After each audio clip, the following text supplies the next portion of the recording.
No audio lag on that one.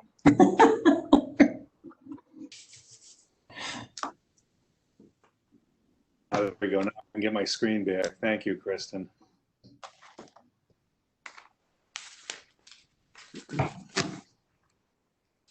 Beautiful. Now I can see everybody. Okay, first order of business is quorum. Rob, would you like to check quorum for the upcoming meetings, please? Certainly. Good evening. We are looking at the July meetings, the 7th, the 14th, and the 21st. Does anybody plan to be missing one of those meetings? I may well be out of town for the 14th and or the 21st. So I'll keep you posted. Thank you. Thanks, Penny. Okay. Thank you. Okay, item 4, public comment. I understand we do have some public comment. We have one virtual and one written, if I'm not mistaken, Kristen? That is correct. Why don't you go ahead and do what you got to do then. Okay, so first we will welcome our public comment for those members of the public joining us in WebEx. So at this time, Gail, I will be unmuting your microphone and you will have the opportunity to address the council. Hey, thank you. Thank you. Can you hear me? Yes. Yes. Okay, great. Thank you. I am moved to be here because I was among the 4,000 people on the Winnetka Green a week ago Saturday, all of us committing ourselves to ending structural racism on the North Shore. In doing so, I think the very first place to look, just as in the 60s, is access to housing. We have a golden opportunity to heal the pain expressed by the young Black speakers on the Green, people just trying to live ordinary lives. They're among the few African Americans who live or have lived here since some moved out because they felt unsafe. The answer lies in dwelling together, being inviting and welcoming to the full spectrum of people of all races and incomes. Housing is foundational to the village we want to be. The COVID-19 quarantine has reinforced the fact that we are social beings.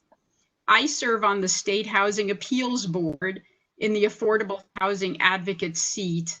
We enforce the Affordable Housing Planning and Appeal Act, requiring at least 10% of the housing stock in each Illinois municipality to be affordable to people of modest means.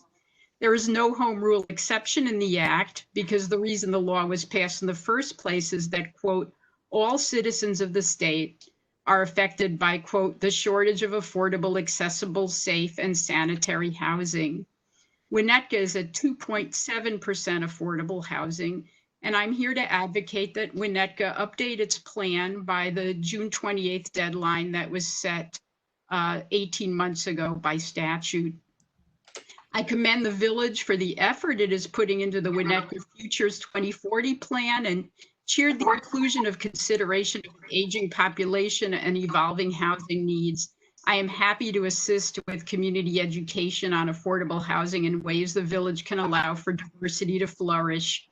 Given the timing, I have no doubt that the Illinois Housing Development Authority will accommodate the village as it chooses to move forward in good faith with a promissory letter by the 28th.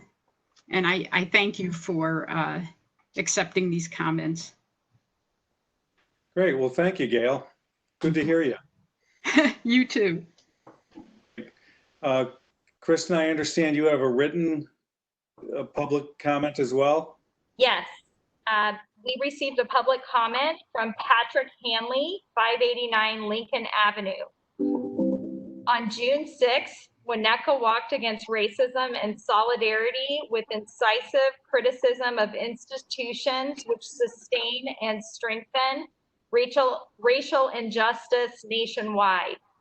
While policing has drawn significant ire and provoked powerful emotions, another institution close to home plays a vital role in segregating our communities and sabotaging the long-rusted engine of opportunity. We must talk about housing. Across the state of Illinois, Winnetka ranks among the worst in providing for affordable housing. not participate in the statewide affordable housing scheme. Our public silence keeps Winnetka inaccessible and white. That is to say, we do not welcome working families who make their living in our neighborhoods. We do not welcome retirees on fixed incomes who must move away. We do not welcome families of color. Surely this is not our intention. Surely this does not reflect our values. But as we've seen again and again, good intentions are only good for so much. 10 days ago, we walked because our values called on us to be counted, that diversity is a public good, that all Americans, and specifically Black Americans, are entitled to justice and dignity, and that we are engaged and responsible stakeholders in our common future. We must reconcile the values we walk for and the policies we lived with. Thanks, and have a nice evening, Patrick. Thank you, Kristen. Are there any others? There are no additional comments at this time. Great, thank you. Hey, Okay, Chris, item number 5, we'll move forward with reports. Do any trustees have a report that they would wish to give this evening? Nope. Chris, I'm Yeah.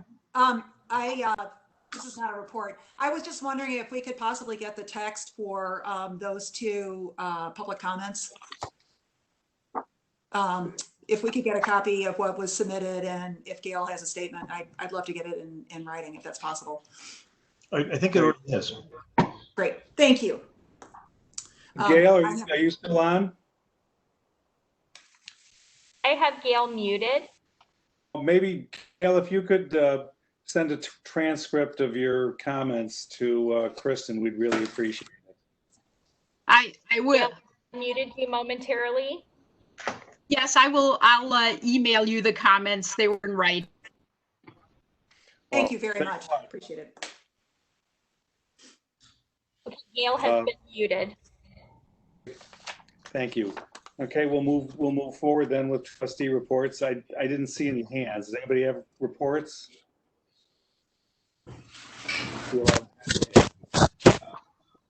He's all over it. What was that? Andrew, you okay? So it sounds like no trustees reports. Attorney, village attorney, do you have a report this evening?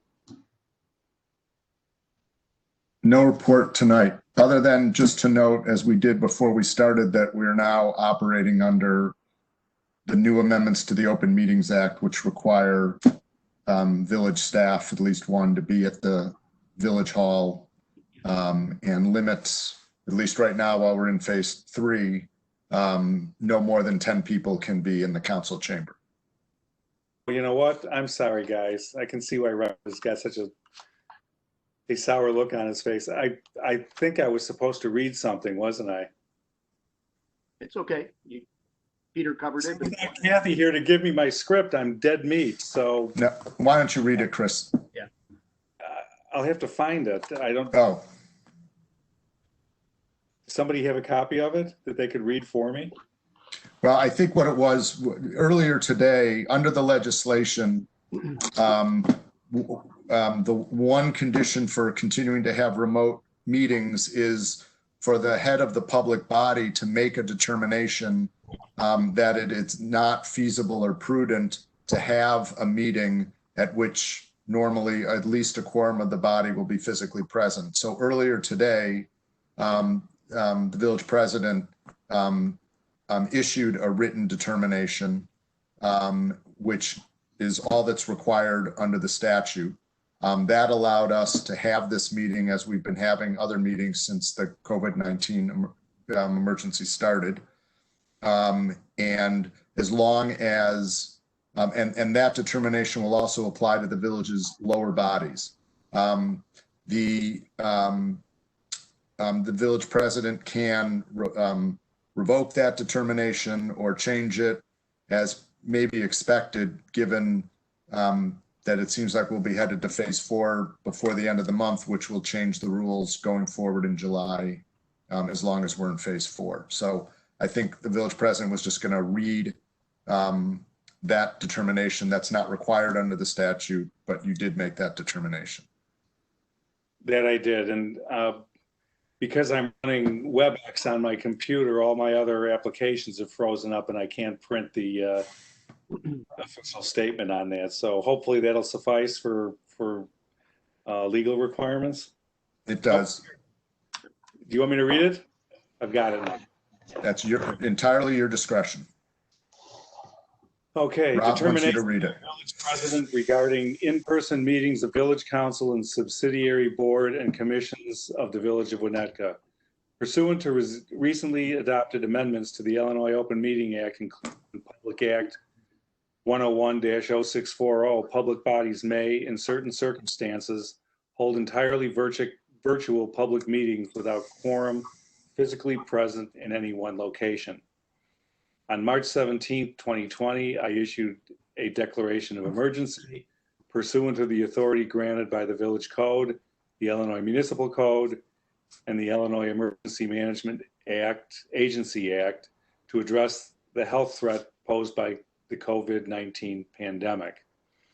On May 29, 2020, Governor Pritzker issued a disaster proclamation that declared in-person attendance at public meetings of more than 10 people at the regular public meeting location to be infeasible in accordance with the Open Meetings Act as amended by Public Act 101-0640. Accordance with the governor's disaster proclamation and my emergency declaration, I hereby determine that given the ongoing emergency associated with the COVID-19 pandemic, in-person meetings of the village's village council and the subsidiary boards and commissions of the village are not practical or prudent at this time or until further notice. And I just want to let you guys know I stayed up all night writing that. So, are we legal now, Peter? What's that? Are we legal now? We are doubly legal. Good. There you go. Okay, village manager, any report? I have no report this evening. Okay. Village president, I do have some items that I would like to share with council and the community. The first one, on Saturday, June 6th, I attended the Winnetka Walks Against Racism event at the Village Green. I would like to commend Chief Hornstein and his staff for the incredible job they did representing the village and creating an environment that encouraged a civil, respectful, and orderly event.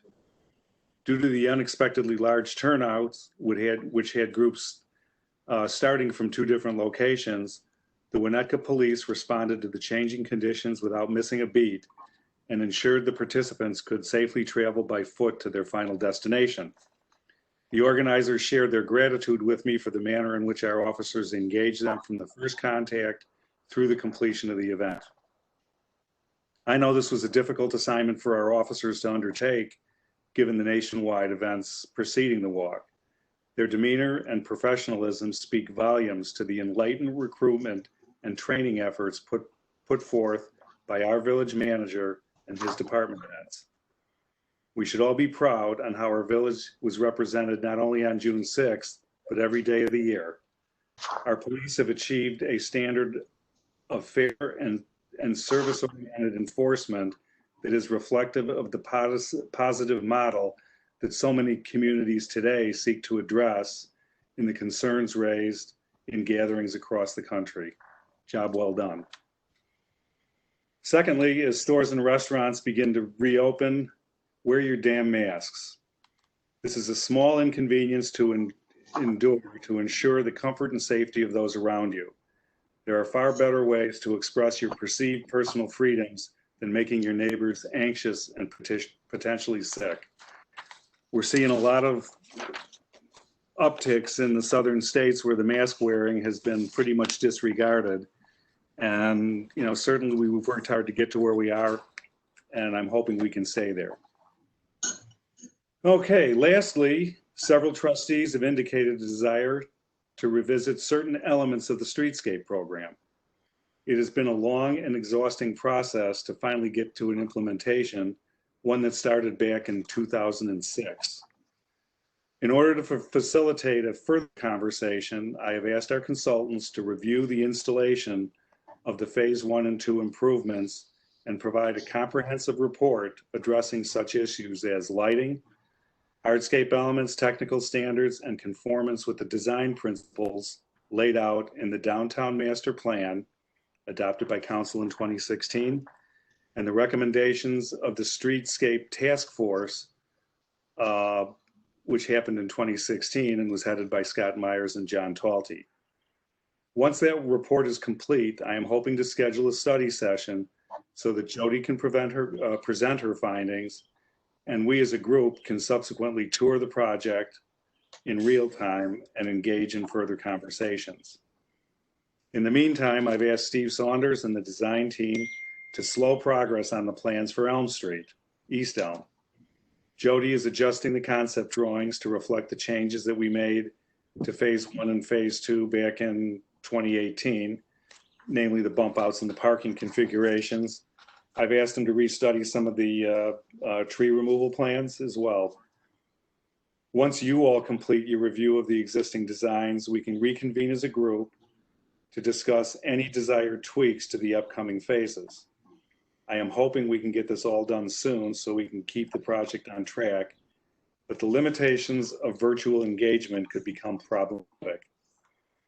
Lastly, on that subject, I'm going to ask Rob that he double checks that any of these delays won't compromise the $300,000 that we were awarded for shovel-ready projects from the state to offset some of the costs of this project.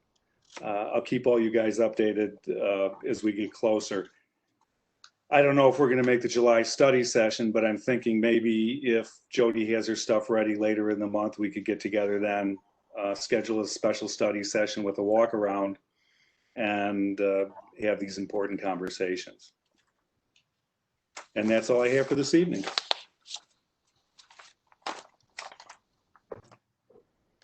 Okay, item 6. Approval of the agenda. Does any trustee wish to remove an item on the consent agenda for a separate vote? Seeing none, may I have a motion to approve the final form of the agenda? So moved. Second. I'll vote. Trustee Caladarchi, Aye. trustee Apatow, Yes. trustee Dearborn, trustee Swerk, Yes. trustee Kripe, Yes. trustee Lampier. Sorry. Penny? Lampier? Yes, oh, Thank you. am I unmuted, Zach? Yes, thank you, sorry about that. No worries. Motion carries. Thank you. Consent agenda. We'll ask the village clerk to now read the items on the consent agenda. Approval of the village council meeting minutes from June 2nd, 2020, regular virtual meeting. For the warrant list dated May 29th through June 11th, 2020, in the amount of $1,283,037.57. Thank you, Rob.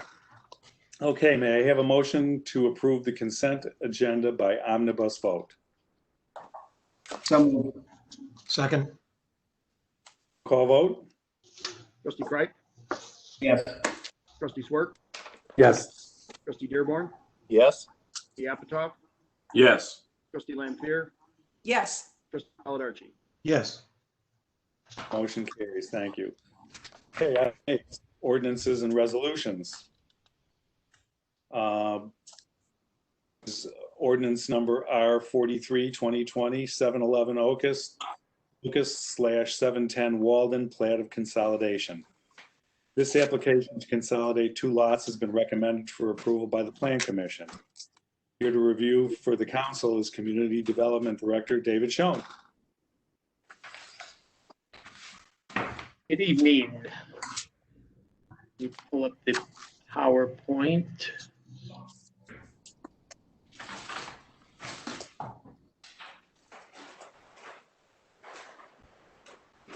Oh, there we go.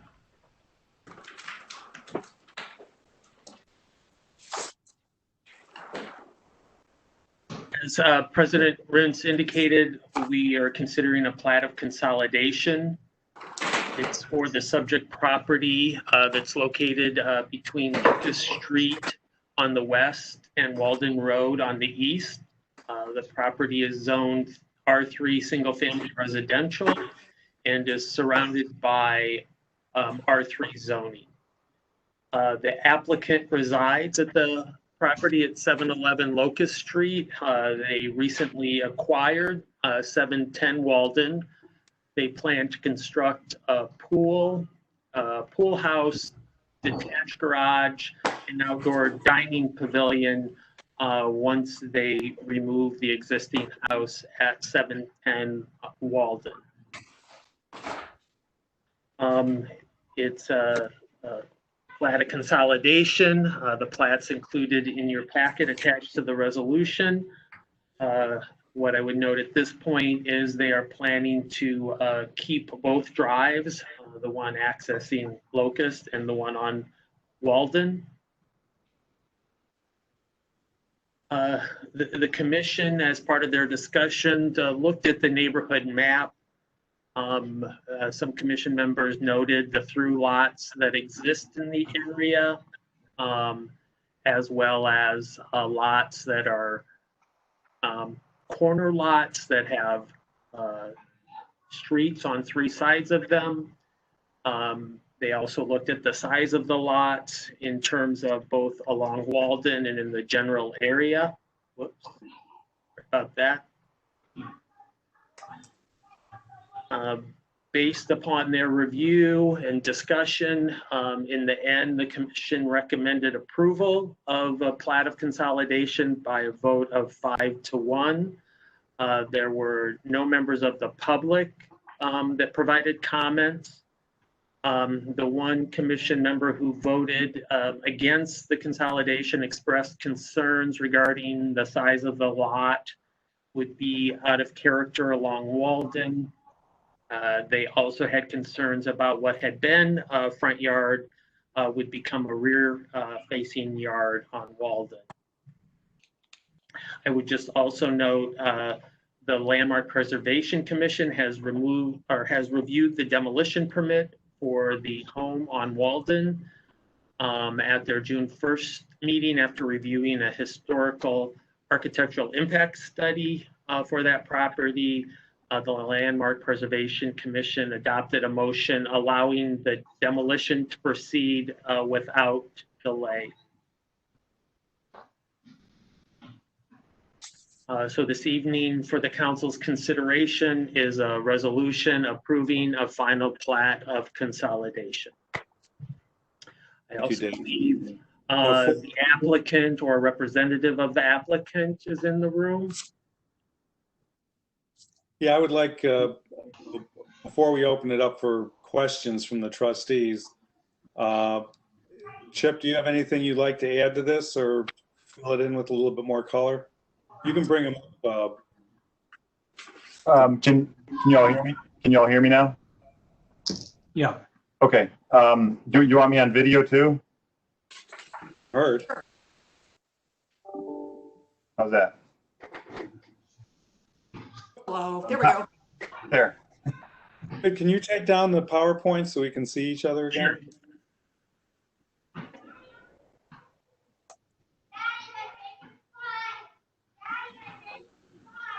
Ready? And it would be helpful if everyone who wasn't speaking muted, because we're getting a little bit of background noise. So if everyone could please mute except for Chip, that would be great. Thank you. Okay. Well, I'll explain a little bit about what we're doing. As David mentioned, the owners had the opportunity to purchase the immediately adjacent property that aligns both inside and with both side yards for a straight through lot, which is a pretty unique opportunity. The house that is currently on the property, on the Walden property, a little bittersweet for me. It is a nice looking house. Unfortunately, it hasn't been cared for well, and there have been alterations to the house that I don't believe are consistent with the character. So I believe that's how we were able to, after some deliberation, get a unanimous approval to for the demolition.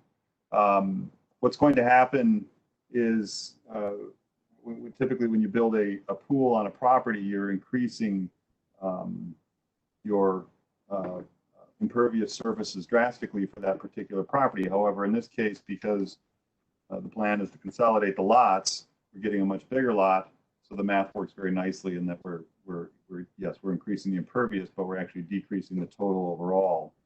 We're also decreasing, obviously, the massing.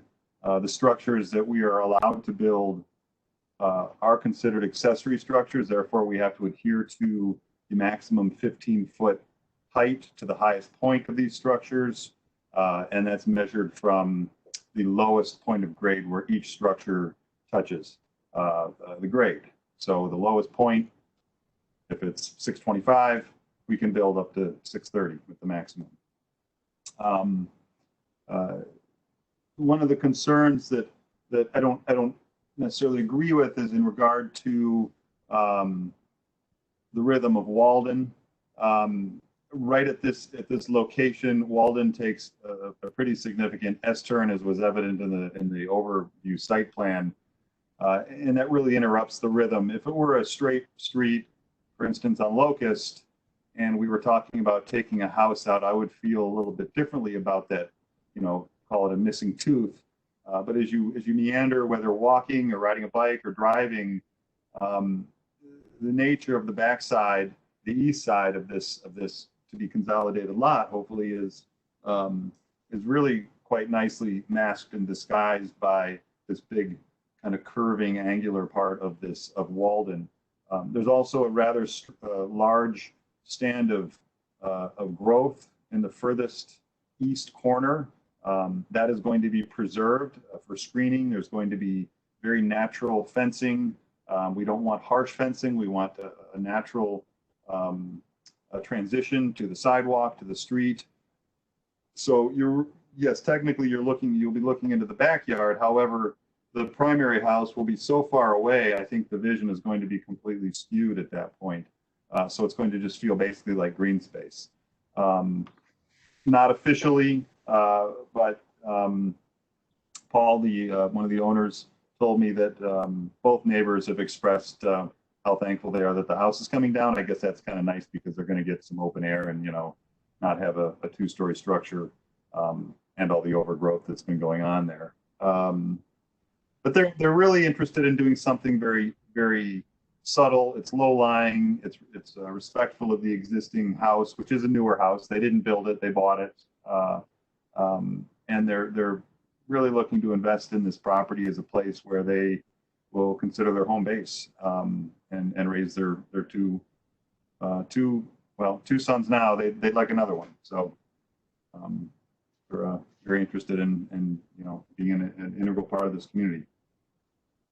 Right. Any questions from anybody? Okay, guys. Now questions for either the representative of the applicant or for David on this. Yeah, I have one. If you're on Walden, you talked about natural fencing, you talked about some screening. Can you just tell me exactly in a little more detail, what it's going to look like if you're walking down Walden and you're looking through the pool and the property to the house? Yeah, you're not going to see any of that because there's going to be a fence and a gate. The intention of keeping the drive off of Walden is for guests, but also for servicing. That'll be closed. They have dogs also, so they want to be able to control the property and as well as for their kids. The fencing is going to be set back, so it's not going to be right on the property line as it can be, and then it's going to be landscaped in front of. So what I meant by natural is that it's not going to be, what we don't want. We don't have a final design on it, but what we don't want to have is just a barrier, a barricade. We'd like it to be more subtle, more grown in, so to speak. What they really love to do would be a stone wall, that would be that it would be aged and have growth through it. Maybe the more European approach, but it's probably a little too much, maybe a little too expensive as well. But what they're planning to do is set back from the property line significantly.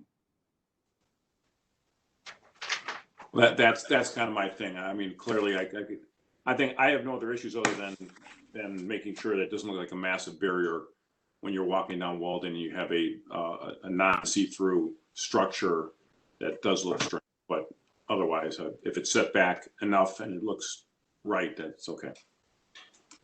Yeah, I mean, it's as with always with landscaping, it's a moving target. I don't know how those guys get away with it, landscape architects, but you know, we're really interested in keeping it subtle. There's no like yard true yard quality to that space there, and we've always talked about a subtle line there. So right now we just have something in for permit that's really just a placeholder, but it's gonna evolve. But that's our intention. Thanks, Chip. Penny, I know you did a lot of work on this. Yeah, you know, Peter, this is, if I can just ask for your input.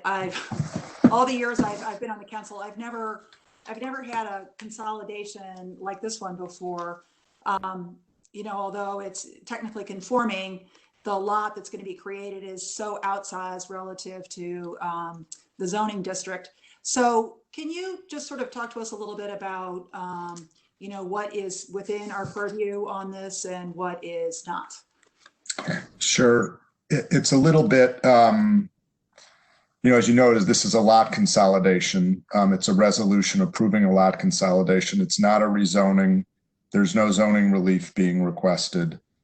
So, and as you said, it quote unquote, you know, it technically conforms. They're not asking for exceptions or nonconformities. So in that situation, the discretion of the village is limited with regard to subdivisions. Subdivisions are generally viewed differently, which is why they're approved by resolution as opposed to ordinances, one of the characteristics, but they are generally viewed differently than the legislative discretion that the council has with regard to zoning approvals, variations, exceptions by ordinance, plan developments, etc. So that means what? I mean, you know, what can we say about this? I mean, is there anything that we can discuss about this, or it conforms so we can't say anything? No, you can say whatever you want. I would say that I'm serious. I mean, you can have the debate, and you can. It depends a little bit on what the property owner is willing to do or not do. But at the end of the day, your discretion is very limited to deny a subdivision request that satisfies the village code. Got it. Okay. Okay. Yeah, because you know, as I said, the issue is that this lot, I mean, I can understand exactly what the homeowners want to achieve, but by consolidating the lot, we are in perpetuity creating a really large lot in an R3 zone. So the question is, you know, can we put any restrictions on it that would ensure in perpetuity that it would be in keeping with, you know, the character of that neighborhood? And what would the conditions look like that would? Well, I don't know. I mean, you know, just off the top of my head, things that would, you know, for example, you could build a really large house on this, and which would be outsized relative to what you can see. It does back up to Blackthorn, but you know, you can't get through to Blackthorn, so it's not a part of the neighborhood. What about something along the lines of a, it seems to me that we did this on Plan Commission, or recommended it once, where if suppose the current homeowners sell, and the new guy comes in and says, I want to rip up the pool, and I want to tear down the other house, and I want to build, Right. You know, a Rockefeller mansion on this lot. Right. It seems to me that to address that issue in the past, we had a limitation on the consolidation that said, we approved the consolidation, yet if they ever tear down the other house and move towards creating a larger structure, a huge structure, then the consolidation would fall. And I can't remember the details of it or how we did it, but I remember having that, using something like that to try to protect the neighborhood from having a giant house come in. The other, Here, anybody who's been up and down Locust recently, and Penny, you were up there today, Mhm. all those new houses built by Reynolds and all those other guys are all 7,000 square feet. They are monstrous all along Locust already. Right. So, I mean, you know, So Jack, if you're talking about limiting the size of a structure, I mean, you know, what are you doing? Because there's already, There's nothing to protect. There's nothing. up there. but There's no You know- small house to protect, in other words. right, well, and the issue is not necessarily just Locust, but it's also on Walden, which has a Right. very different nature. And, you know, the other issue that I was going to say is that because now it's a through lot.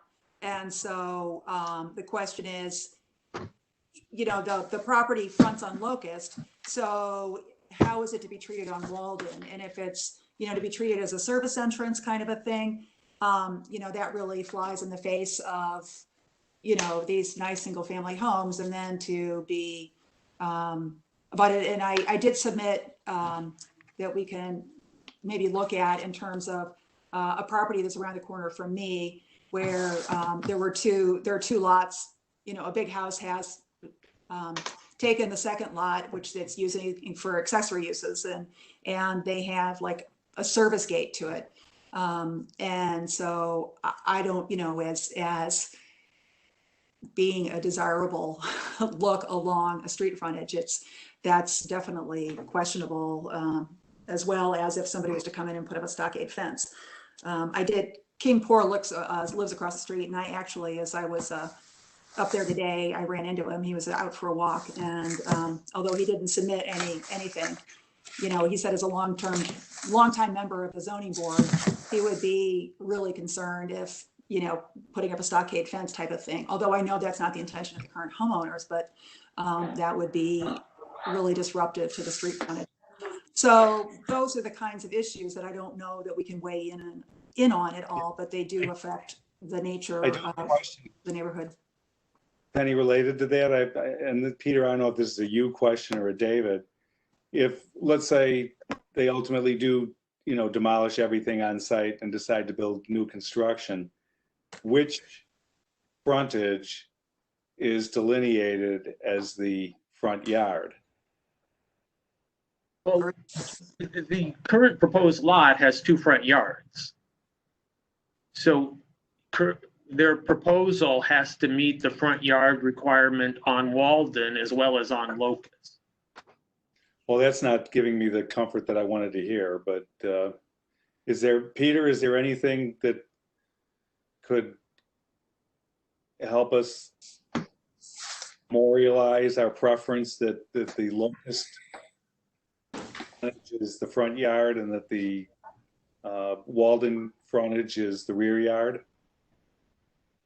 David, I don't have the code in my head on this, but if one was rear and one was front, would this still comply with, given the swimming pool location and the house location? Setbacks. Yeah, complete leveling for a future development.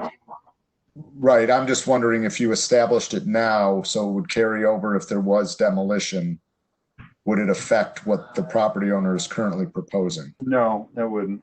If you wanted Walden, this is Chip Hackley again. If you wanted Walden to be the rear, for instance, right now we're indicating a 50-foot setback, and that's going to be far more than what's required for a rear yard setback. I think, David, wouldn't the rear yard setback be 25?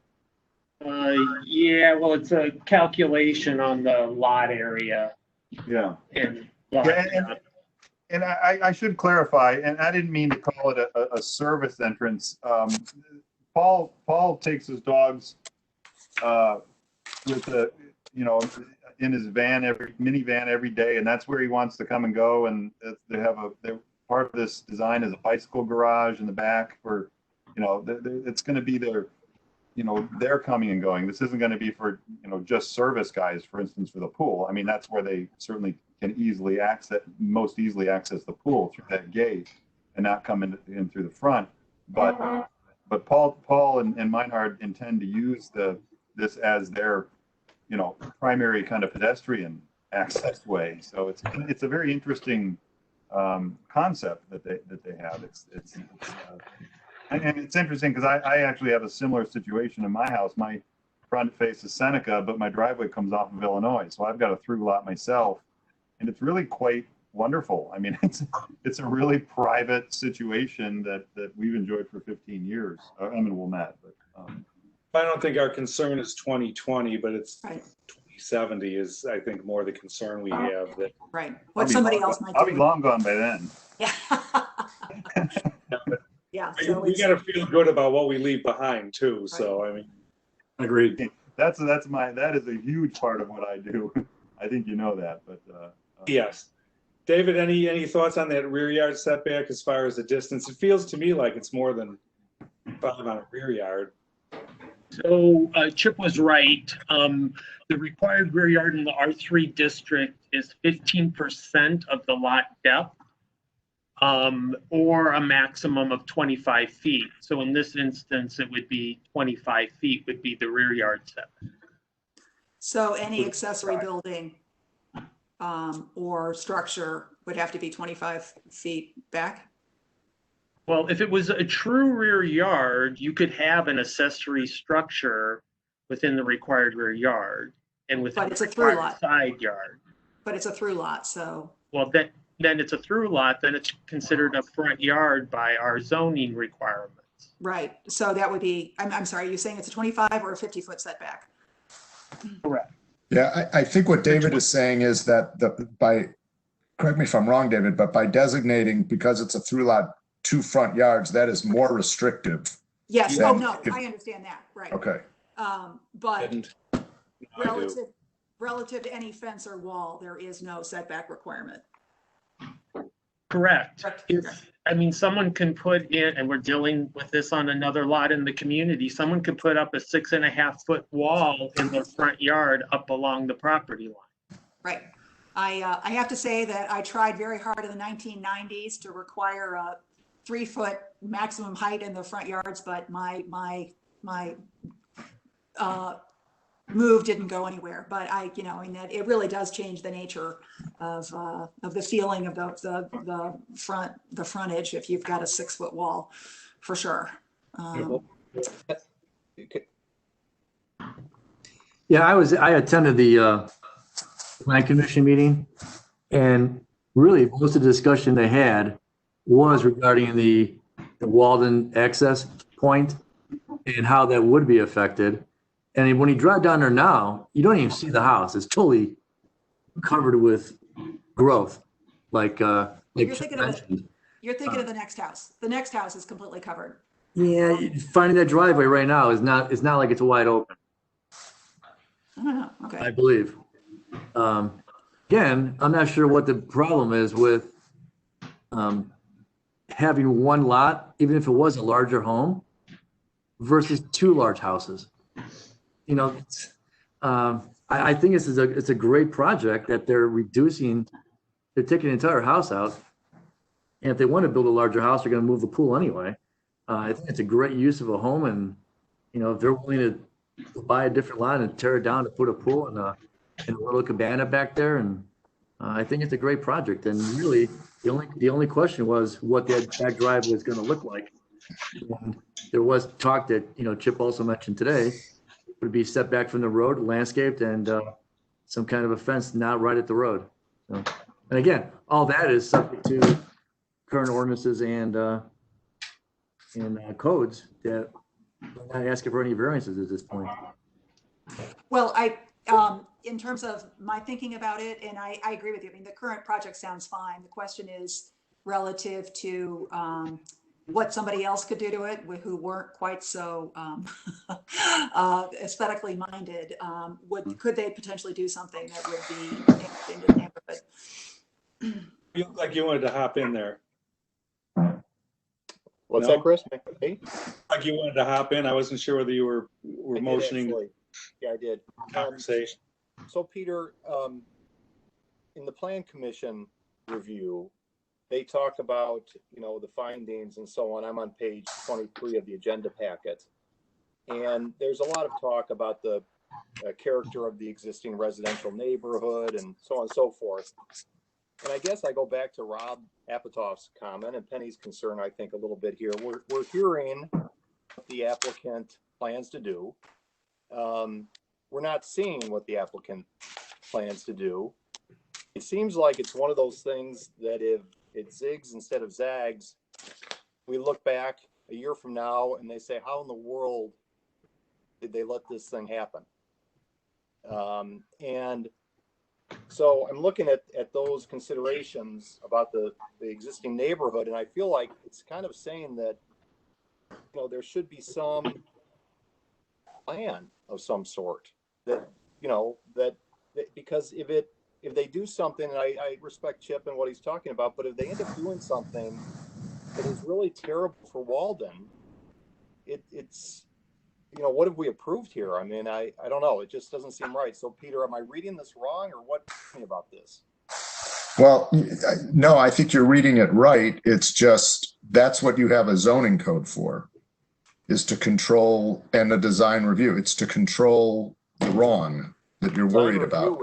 Design review would not review this. Would not look at this, right? So, but there are some communities with design review. I mean, I'm just saying, right? I'm not saying you want to be that community. But those types of decisions are usually not in the subdivision process with regard to just lot lines when the proposal conforms. So if they want to put up a 6-foot stockade fence along Walden, do that. Under your current code, if they were not subdividing this property, they could do that. Well, we're approving this plat, and the approval seems conditioned on conditioned on retaining the character of the existing residential neighborhood. So how do we, right. Chicken and the egg, how do we know that that's going to be done? But right. It's like Peter just said, though, they could put a 6-foot fence up there right now by getting a permit and keep the house that's there. Would they get a permit for that? Yes. A front yard permit for a 6-foot stockade fence on the front yard? Yes. Yes. Really? I'd happily go along with changing that Yeah. ordinance. I'd be I think I'm looking on that. I'm looking out my window at my 6-foot stockade fence. Well, but you're on a main street. That's Depends on, the front yard. there would be allowances. Okay. I just want to make sure I'm in conflict. You are checking out of this one. You can't recuse yourself for this, Andy. Damn it. Side yard. That's the side yard. And I guess I don't understand why we haven't seen this plan. I don't know. Yeah, that's a good point, Bob. Can we ask to see a more definitive plan? If they say it's going to be tasteful, let's see it. You most definitely can ask. But I think you can ask for it, but you're not going to be able to bound the approval based on that plan, I believe. This is not a PUD. You can look at a suggestion, but I don't think it's going to be anything you can lock yourself into approval as part of the consolidation. But I'm with you. It made me feel a little better that they're doing what they say they're going to do. So do you want to delay this and make them wait until we can plan on that? Is that what you're saying? Does Chip have a plan? I thought he said he had a plan. Well, yeah, I mean, we're in for permit. We have, David, do you have the information? I know you talked about some imagery. I mean, let me explain. I can explain it. We're matching exterior materials, the stucco, cut limestone. We're doing all the lead-coated copper gutters and spouts. We're doing slate roof to match the existing. I mean, these guys are spending a ton of money to do this the right way. And all this is happening below the 15-foot mark. So frankly, if you're standing more than 7 feet away from the property line on the other side of the fence, you won't see anything. You'll only see it from inside their property just because of the view path. I don't think anybody on the board has got eyes that are higher than 6 feet above the ground. So, You'd be surprised. yeah, well, you climb a ladder and peek if you want. You know what? And knowing these guys, they're going to invite everyone on the board over for a nice party at some point, because this has been a long haul. But I don't have anything prepared to put up on my screen right now. I think David might have. Didn't you say you had something that Ted had sent you? Yeah. I don't know what it is. This will be a surprise, but I know what it looks like. I'm looking right at it right here. And Chip, maybe, can you further explain what you're thinking about the fence along Waldron, and maybe just describe that for the board? Yeah, what we've been looking at is a horizontal plank, with natural materials, so not a vertical stockade. That's just kind of ordinary. I think it's fine, but these structures are. You can see. I wonder if I can. Can you see my cursor when I do that? No.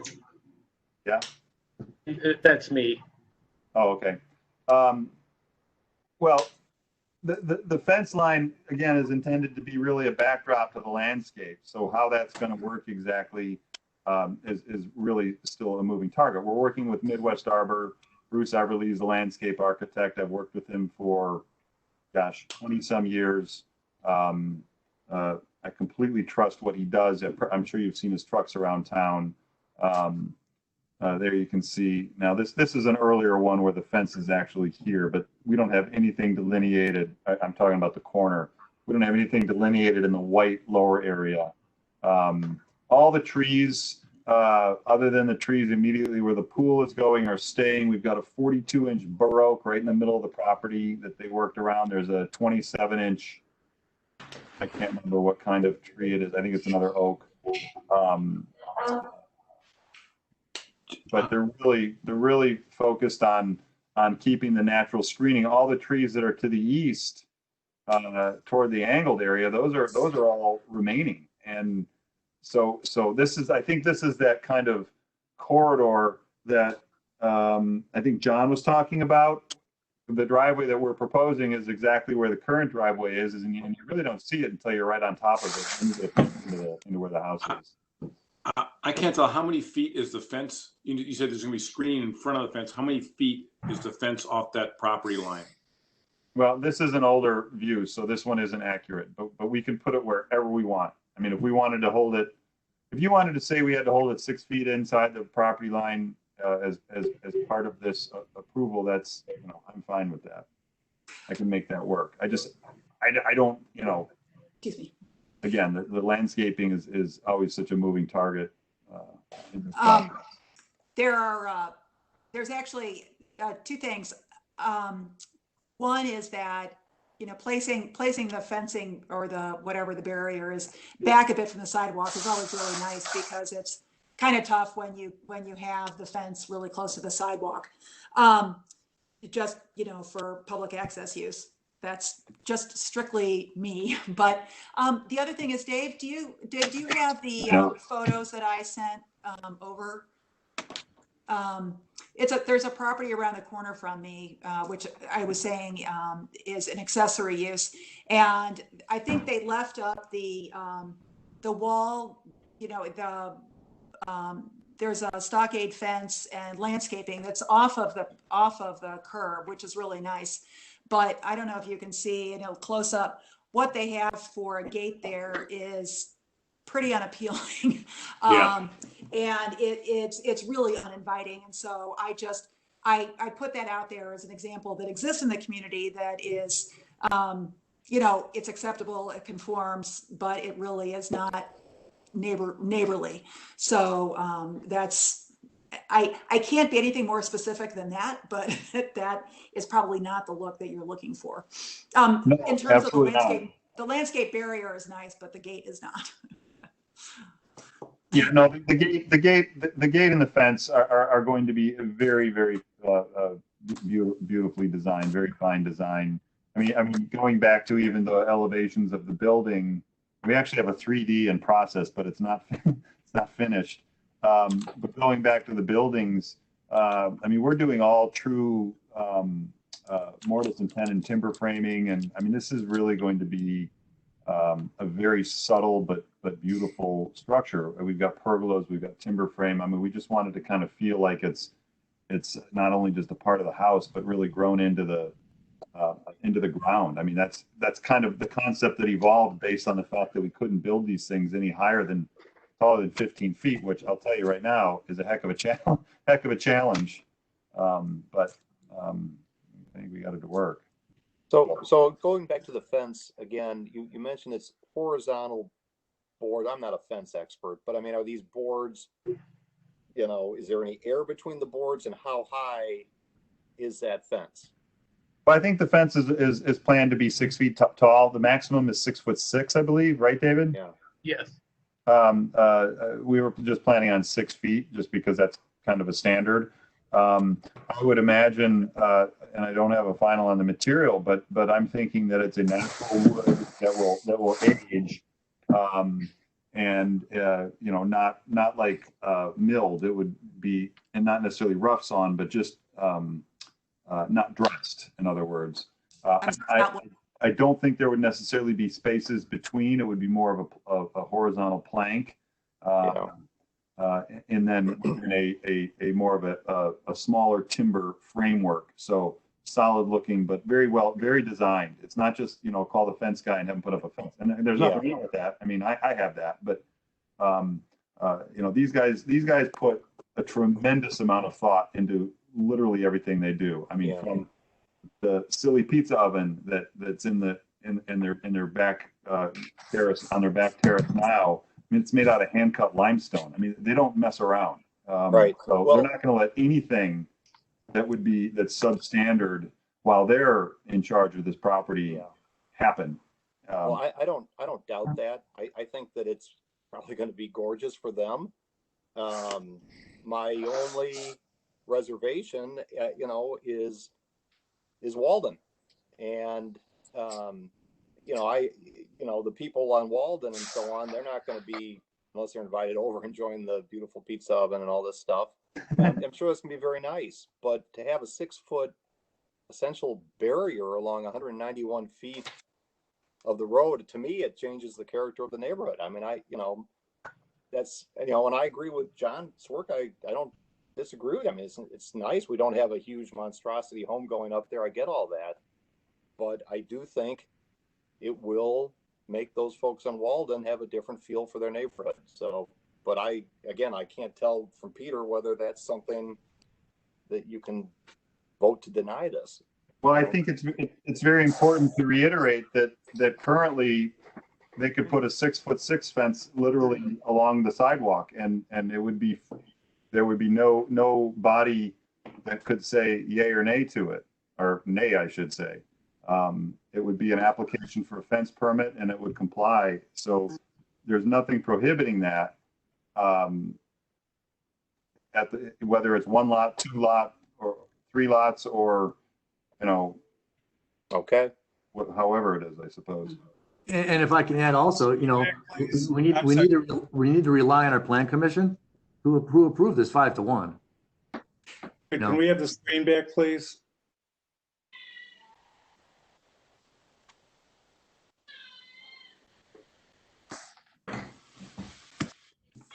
Did you guys hear me on that or no? Yeah, guys, maybe we can bring this back in. One thing that everybody needs to understand here, they came in with their application in December, and their approval process has been dragged out because of COVID and the prohibition on public meetings. You know, they this for us, and I'm just saying, I'm not saying that this is a reason to pass it or not pass it. I think we have to look at the fact that on a simple consolidation, you know, with a very reputable design in place, it's still taken them 6 months to get that. And a lot of it has to do with COVID. It's not our fault. I mean, I wouldn't even let this go to LPC because I was too concerned about public participation and making sure that if King had some things that he wanted to say about it, that he'd be given an appropriate venue to voice his concerns and share them with the community and the neighborhood. Obviously, kind of you saw him, and I mean, he seems relegated if nothing else, right? I mean, and he didn't weigh in on those meetings. So I think we have to decide at this point, you know, whether we're going to deal with the in front of us or not. Ruff. Who's barking? I like to see this proceed and go forward. Again, you know, we have to also rely on our lower commissions. Yeah, I'll speak. I'm fine with it. Candidly, I have an easier time approving subdividing than consolidating, for reasons that have nothing to do with anything that were just discussed. But in this case, it's not like we're losing one semi-affordable house. We're losing one unaffordable house for a bigger yard and an even less affordable house. So, you know, I have no doubt it's going to be a beautiful plan. So, you know, the aesthetic side of it, I'm not overly concerned with, and in any event, they wouldn't be empowered to do anything they can't do otherwise, which I think is the thing that we're all kind of struggling with when you're thinking about this, because you're like, well, I don't want to drive by and see something that looks really bad. And, but unfortunately that's kind of the status quo. So, I mean, it might be worth visiting that issue, and dealing with that but I don't think that's going to be a concern with this one, just given, well, I mean, I have no doubt this one's going to be really nice. So I would support moving it forward. I do think we need to maybe have a broader policy discussion later about, you know, and this is a little bit to Gail and Gail's comments and other comments we've had, but it's something I've been concerned about for years. It's just, you know, every time these lots get bigger and bigger and bigger, and then the village council chimes in with very well-meaning comments that make the damn thing even more expensive. It kind of goes way in the wrong direction from my perspective. So, but I'm good with this proposal. Hey, Andy, Yeah. something that is related and certainly not up for conversation tonight, but I think why this, and Chip, I'm sorry, this has been a very interesting exercise for us because it's so different that it's brought up a lot of different issues that we normally don't consider. One of them being the fence issue. The other one is the accessory building, and that, you know, coach houses and granny flats and stuff have been banned in the village. They used to be allowed. And the accessory building that's here, it's not currently allowed to have a kitchen, and it would not be considered as a rental unit. But, you know, something to think about going forward is, are those, if to allow putting a kitchen in, potentially allowing somebody else, you know, a teacher or somebody to rent that space. Anyway, not relevant to tonight, but it is something I thought about. No, that's a great comment. I would like to see us revisit that issue as well. I think, especially in the time of COVID, I don't know how many people are dealing with this, but thinking about your in-laws and, you know, maybe wanting them closer and, you know, older relatives. I think it's long past time for us to deal with that. Right. I agree. Just to clarify those issues, number one, design review was on my hit list for study sessions this year. As you guys may or may not know, I put a lot of work in on that early in the 2000s. Got as far as actually creating a design manual with some fairly prominent national architects that is now sitting collecting dust up on David's shelf somewhere for the last 15 years. And it's a great book. It's yeah, it turned out really nice, but that's all it is it's a coffee table book. But the conversation should be whether we want to, you know, have another conversation about residential design review and what that might look like. And as far as, you know, some of these nuances that could potentially provide a type affordable housing, I'm hoping will come out of the Winnetka Futures discussions. And so I've been putting that off until we hear what the comp plan looks like. There's some things there that we can use as building blocks. Yeah, it doesn't help Chip and his client tonight. Yeah, and tonight I say get it done.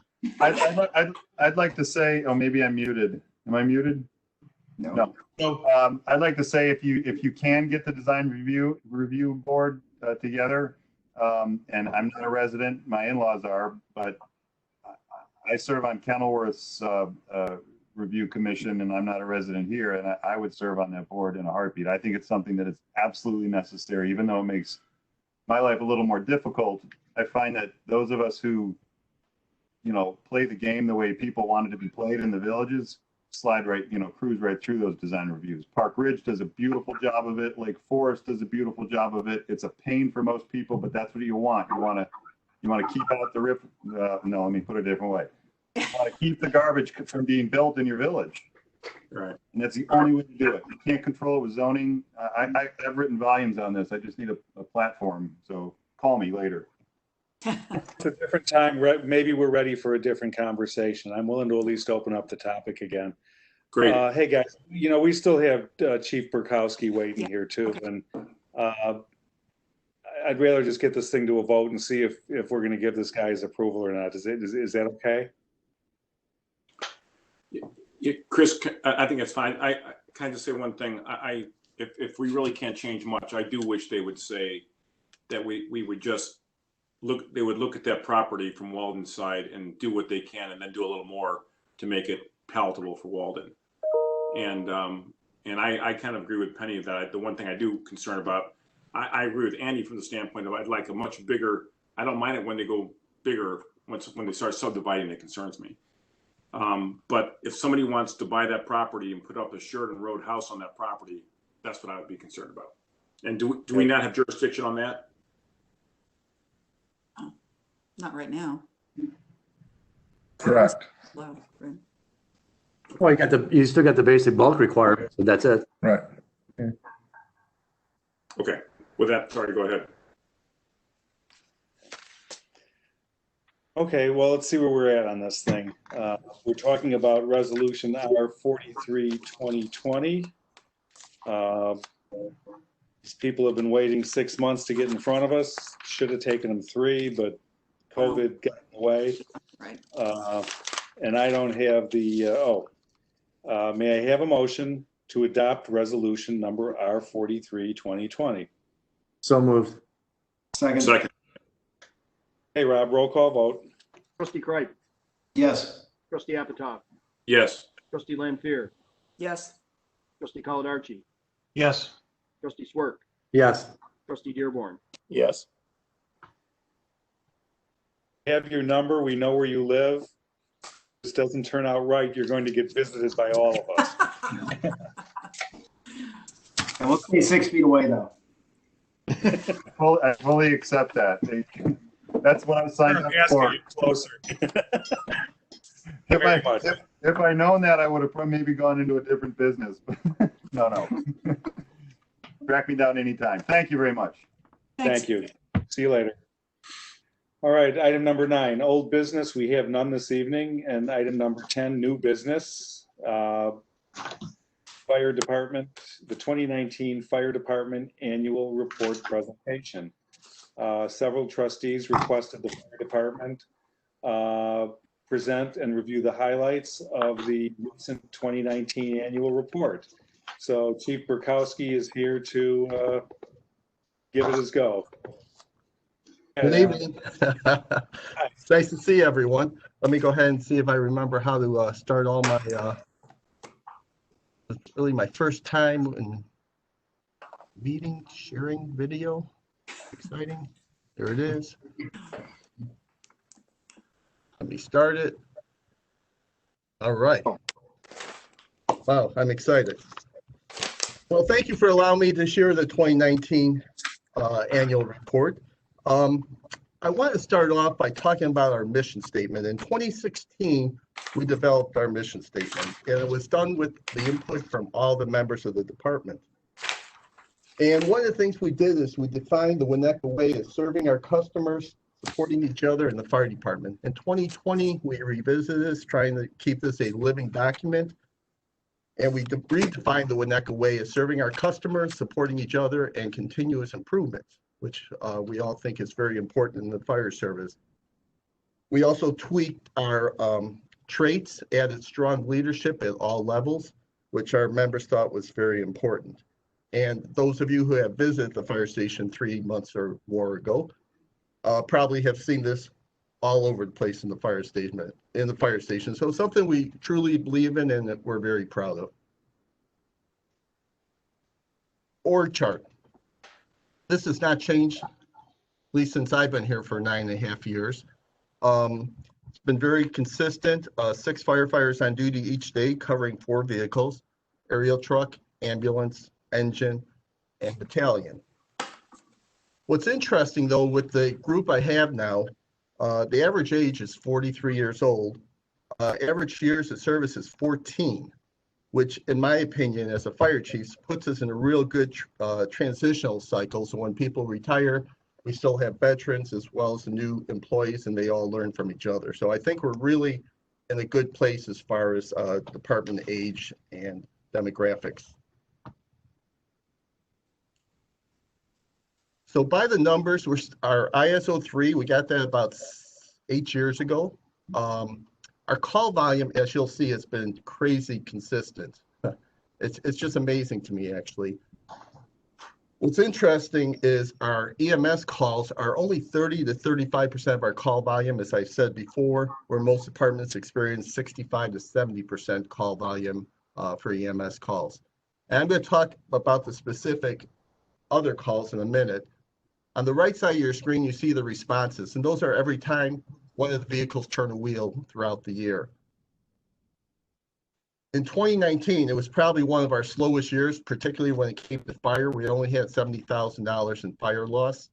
And the last 2 columns are kind of interesting, I think. EMS treatment, ALS is typically your IVs, your EKG, and your drug treatment. 56% of our patients get ALS treatment, 44% BLS, and we transport almost 3/4 of the people who call us for an emergency. So this looks like I took a cookie cutter and I just boom, boom, boom, boom, boom over the last 5 years. It's really amazing to me how consistent our call volume is.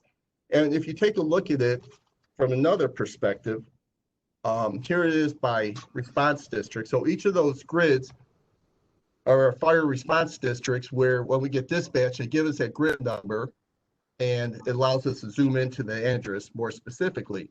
But if you take a look at instance by district, it's just incredible how consistent our call volume is. And not only the volume, but the demographics of where those calls actually come from as well.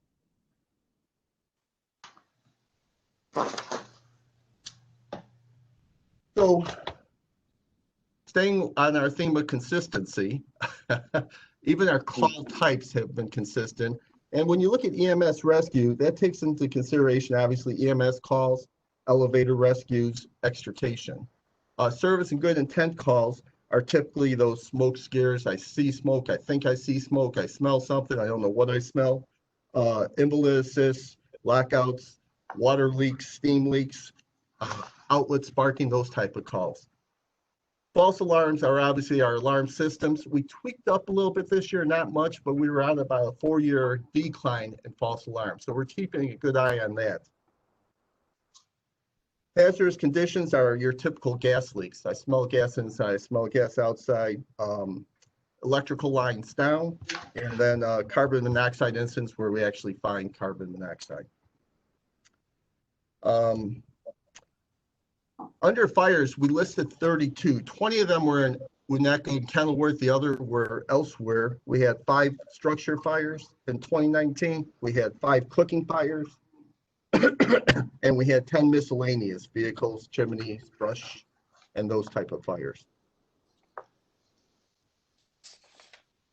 I will say the one year you wanted the annual report presented was probably one of our more boring years.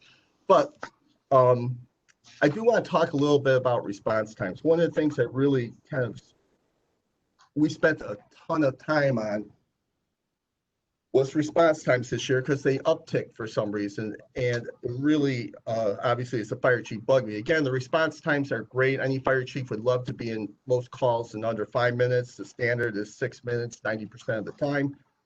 but it didn't make sense to me. And we looked over the data, we recalculated, we did about everything we possibly could. And finally, I said, we just got to go with it because it has to be correct. However, last week or the week before last, 2 other departments complained about increased response times, which prompts us to take another look at our response times. And what changed last year was we changed our CAD program. So that's a program that they dispatch us with, computer-aided dispatch. And a couple things changed. First of all, the data points changed. There's more data points to use for calculating times. The other thing that changes are status changes. So status changes are en route, on scene, to hospital, at hospital, back in service. The new software uses geofencing. Geofencing takes the address center point and the unit GPS location, and when those 2 meet, it considers you on the scene. If those 2 don't meet, it assumes you're still responding. So if we don't get to that center point, like at New Trier High School, a center point may be a half block away, could impact our response times. So we had one of the computer techs do a deep dive into our data points and found some things that we may have to tweak based upon where we start calculating our response times. But one thing I do want to point out, and I think it's really important here, if you look at our turnout times from 18 and 19, they're almost identical. So we're getting out of the station at the same amount of time, except in 18, our response times are better. And I can pretty much assure you we're not driving any slower. So I think we got to do a deeper dive into the response times. I think we're going to find some changes that need to be made, and we're going to do some recalculating. And with that being said, sometime in the near future, I will provide some updated information as we are more confident in the data we're collecting from this new CAD system.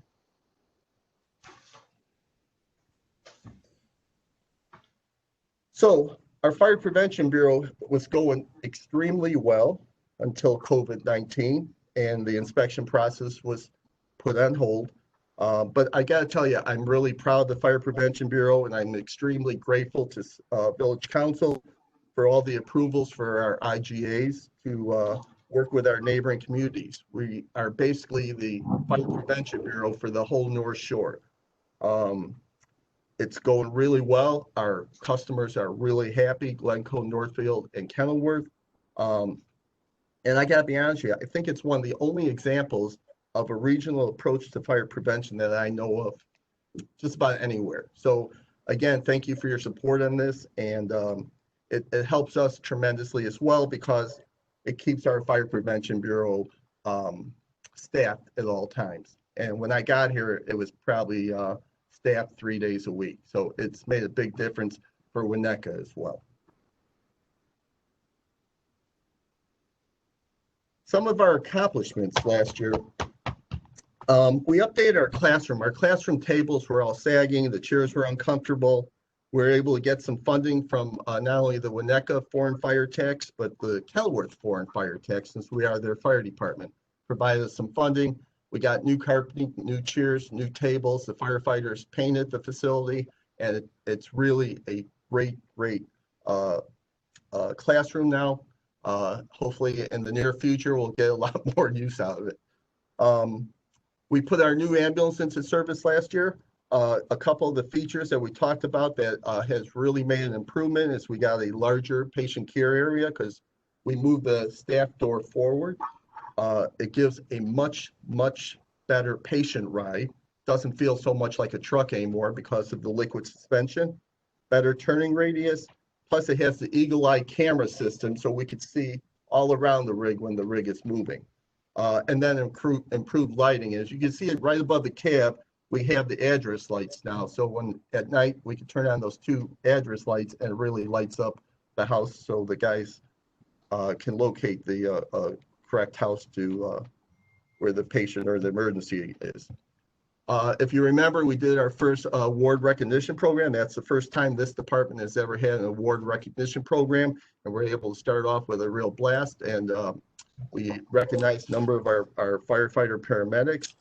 And finally, we adopted the, with the support of Village Council, new building and our life safety codes, which is a big deal and makes a big difference for us when we're enforcing standards.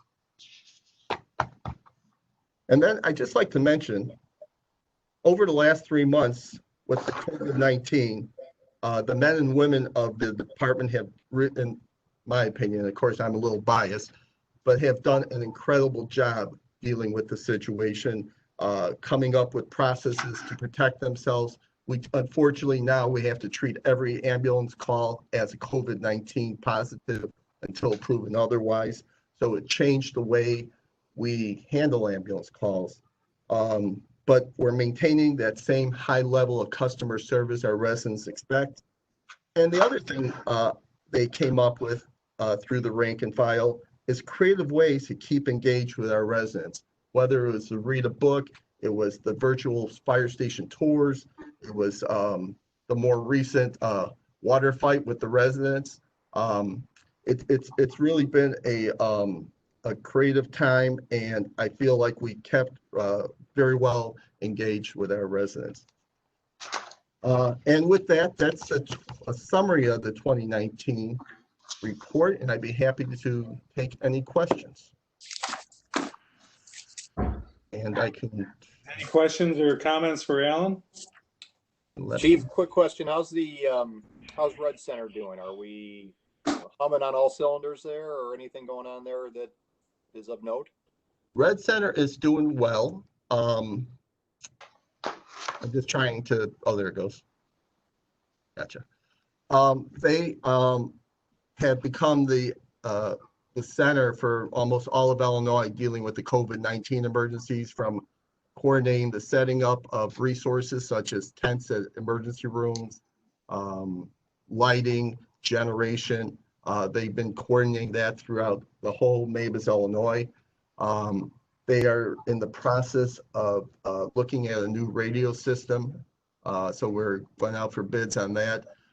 They are really doing well, and the new director's been there for about 3 years now, and it's very progressive. So I've been really happy with their services. And you know what's interesting too is we no longer have a human dispatching us. All our dispatches are now by computer voice. So as soon as they put the call in, they can start the dispatch almost before they're done taking the call. So we have a kind of a little head up on the call. The monitors light up. It shows the map of Winnetka. It shows the house where the emergency is coming from. And the computer voice is incredibly good. I don't know how they did, but they call her Samantha. But Samantha does not stop working. Well, you know, I would say just personally, I think, you know, the fire department's a real highlight of this town. It starts from the top, you know, with mature leadership. And, you know, I really commend you and your colleagues for doing a great job. You really deserve accolades. So thank you. Thank you. And again, we couldn't do it with the support of Village Council and our village manager and assistant village manager. So I appreciate all the support. Thank you so much. You know, again, Alan, it's been a real education for me to be on the Red Center this year. You know, it's amazing to me what goes on that we don't understand and appreciate. You know, just from looking at what it is that the dispatchers have at their fingertips, and you know, the amount of training they get is remarkable. I also just can't thank you all enough, because you all obviously, along with the police department, but in a situation of stress, you know, you guys are the face of the village. And all of my experiences, and there have been some interesting ones, have been nothing but terrific. And I know that people feel very strongly about the quality of the guys and their attitude, you know, and with the job. They're calming, they're great, and it's just been really wonderful. And I have to laugh because yesterday they all pulled up outside my house, and I walked out to the street thinking, oh no, what's going on this time?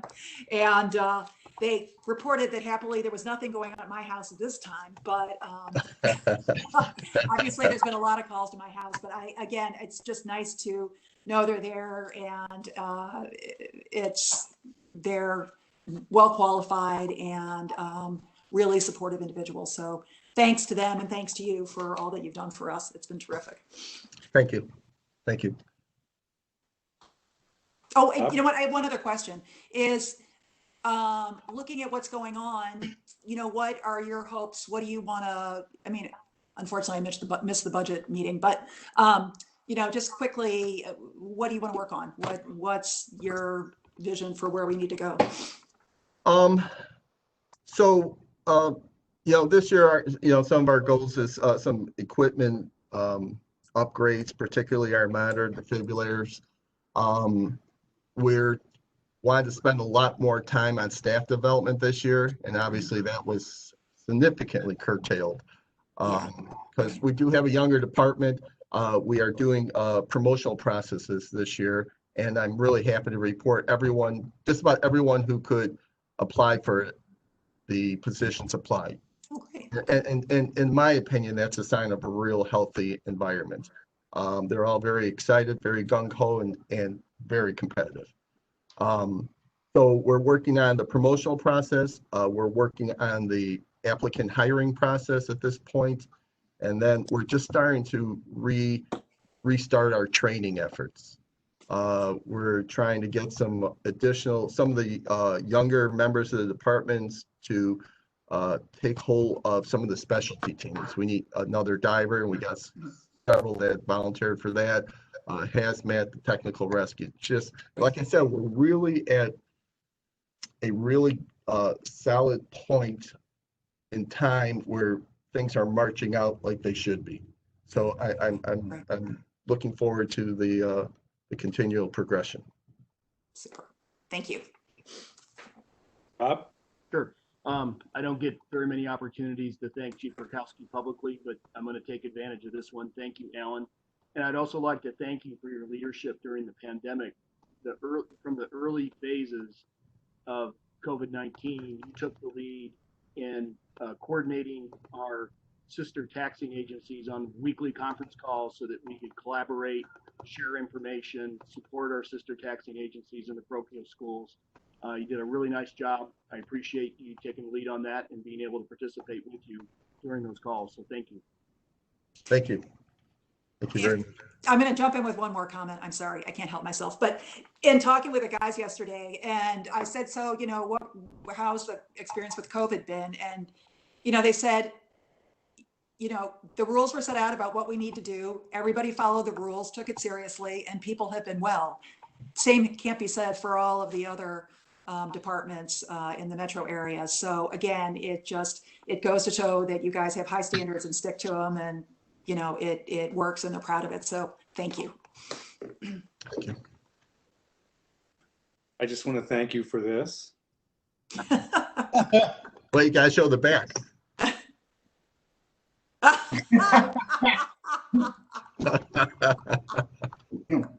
Very regularly. Thank you so much. You're welcome. Proudly at that. So I hope you don't wear that in your home. just wore it today. It doesn't work with Kathy though. Nothing's gonna. I mean, when she's looking to club me, it doesn't matter about social distancing. So, Chief, thank you very much, and thank you to your whole team. I know that they've been working really hard, and it's got to be stressful, and we're just grateful. So thank you. thank you. Thank you. Thank you very much. And again, if you ever have any questions, you know how to reach me. So thank you. Thanks, Chief. Thanks, Don. Hey, and thanks for staying up late tonight. All right, we'll move on then. If we finish that. This is item 11, motion to extend village president's declaration of emergency. Attorney Peter Friedman will review this latest extension of Winnetka's emergency declaration. So this is, as you've done before, this is a opportunity for the council to extend the president's emergency declaration. Again, what you've done at each of the previous meetings is extended until the adjournment of the next meeting, so that you can always be considering whether or not to extend it. My gut here is that we may not have a lot of extensions to go, because as we go into phase 4, there may be some changes in what the governor declares in his disaster declaration. So meeting to meeting is the appropriate thing to do, so you can evaluate meeting to meeting whether it's required. I know the village president appreciates the meeting to meeting structure, because having the power that he does is not necessarily a welcome thing. What's that? Paul. Yeah. So our recommendation would be, again, to have a motion to extend the declaration just till the adjournment of the village council's next meeting. Well, Peter, there's one thing I wanted to throw into the mix here, and I don't know if this even matters or not, but there's some very, what I think are going to be tenuous conversations regarding distribution of funds under the CARE Act, mainly because Cook County received, only municipalities over $500,000 received direct funding from the federal government. So in effect, Cook County received our money, and Cook County can decide whether to give it to us. Now we got a little taste today of what might be coming down the pipe, because it looks like they will only be looking to reimburse communities for expenses related to the emergency declaration, not any lost revenues. So even though I don't like this whole declaration thing at all, it seems to me that we should keep this thing going as long as we can, just to support our claim of expenses related to dealing with this mess. So I'm not lobbying for it, but it was an interesting piece. And next, if anybody's interested, shoot me an email and I will send you the link to the conversation with Tony Preckwinkle next Monday. And I think it's at 10 a.m., Rob? I believe so. Although these seem to be talking at rather than talking with meetings, I think this one's going to raise a lot of conversation, and it's something we need to be on top of, because it's our money. And the sense is that if we don't speak up loudly and unified as we are with right now, that we're going to lose out on this money, and we're going to be left holding the bag for these expenses. So anyway. Yeah, the call is at 1 o'clock on Monday. 1 o'clock. Monday. Should we do a motion? Oh, yes, please. It seems weird for me to ask this, but may I have a motion regarding the duration of the declaration of emergency? So moved. Second? And that motion is to extend it to the next adjournment of the next council meeting. Correct. Which is July the 7th, correct? July 7th, correct. Right. Okay. Trustee Apatow, Yes. Trustee Lampier, Yes? Trustee Swerk, Yes. Trustee Dearborn, Yes. Trustee Coladarchi, Yes. Trustee Kreip. Yes.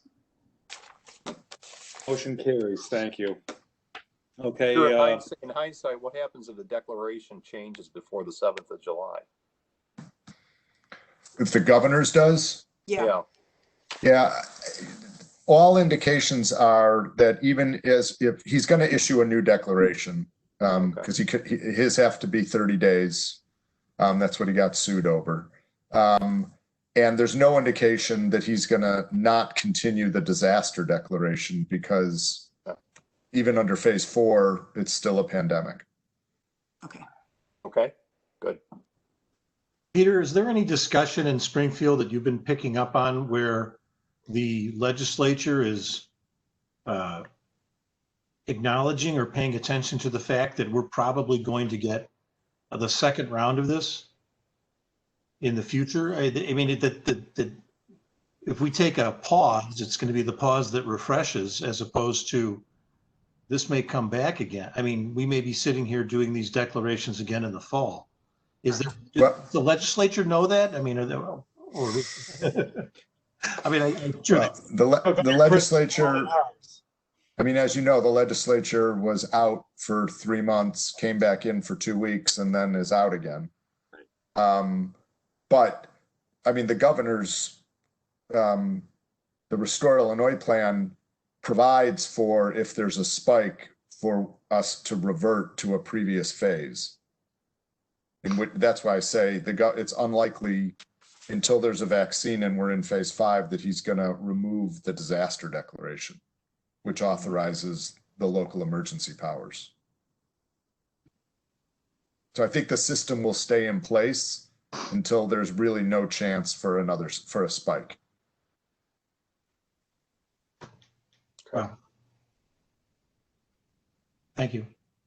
Mm-hmm. Long. I have no appointments for this evening. I think you all heard that Walt Greenow passed away a couple of weeks ago. I am going to be needing to replace him on zoning board, and I'm giving that deep consideration right now. I saw Ann last week, and she seems to be holding up okay. And I understand there will be a service plan for some time in the future for him. Closed session, we have none. And finally, adjournment. May I have a motion to adjourn? So moved. Second. Roll. Trustee Dearborn? Trustee Dearborn? Yes. Trustee Apatow? Yes. Trustee Lampier? Yes. Trustee Swerk? Yes. Trustee Caladarchi? Yes. Trustee Creighton? Yes. Motion carries. Thanks, everybody. Have a great week, and we'll talk to you later. If you need that link for the meeting, just shoot me an email. Great. Thanks a lot. Thank See y'all you. later. Terrific. Safe. Thank you all. Bye.